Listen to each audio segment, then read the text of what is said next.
Here's your Pinpoint Weather 12 forecast.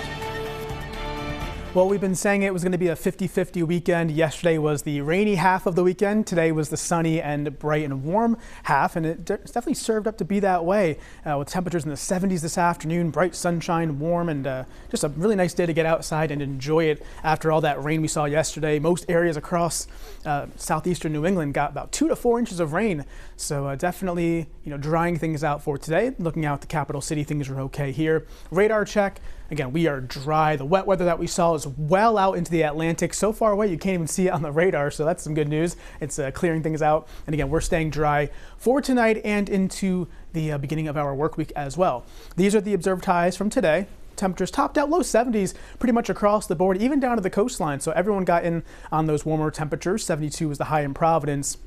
And again, now so much, pretty much the same with that sun still shining bright. So these will begin to drop as we go through the overnight hours and back into the 50s in spots. 3 key things going forward. Cooler on Monday. Temperatures only going to be back into the 60s with a northeast breeze. That's typically a cool breeze for us in southeastern New England. Dry and seasonable week, though. Really not a whole lot happening during the work week. And then Memorial Day weekend, of course, next weekend. We're tracking, or at least watching that forecast closely with the chance for some rain, or at least some rainfall nearby. So it's still a long ways away, but we'll keep our eyes on that one throughout this week. Satellite and radar, things are clear, looking good for this evening. Any dinner plans or just getting outside and enjoying the warm temperatures, all good. High pressure to the west in place, giving us that nice weather after the cold front made its way through this morning. That kind of helped clear those clouds and the fog that we saw, and it helped give us those warm temperatures as well. Let's time things out for this evening. Of course, staying dry and clear. Temperatures falling back into the 60s overnight tonight and eventually back into the 50s by tomorrow morning. So it's going to be a cool start to your Monday, heading out for work and school. Overall, though, not too bad. Once the sun rises this time of year, it typically warms things up. But again, we have that northeast breeze on Monday. It's going to be keeping things a little bit on the cooler side for the daytime hours. So here's lunchtime.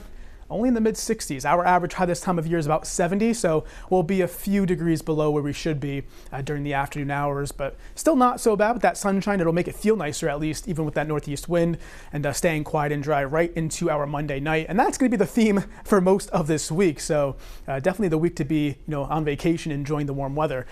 This evening, staying dry and quiet, comfy, temperatures falling back into the 60s. Heading out the door tomorrow morning, again, looking at a cool start in the 50s, but we'll get to the 60s for the afternoon, so it won't be so bad with that sunshine and warming things up a little bit as we go through the work week. Here's that 7-day for you. You can see we gradually warm things up for Tuesday to near 70. Similar story on Wednesday, lower 70s. That may be the pick of the week, and still staying seasonable for Thursday and Friday. And all eyes right now on next weekend, Memorial Day weekend, with maybe some wet weather in the forecast, but still several days away. And of course, you can see this full forecast anytime on our website at WPRI.com. Keeping a close eye on things. It's an important weekend, but it is. We don't know just yet. It's several days away. Right now, there may be some showers around, but as we know, things can change over the next few days. All right. Thanks, Stephen.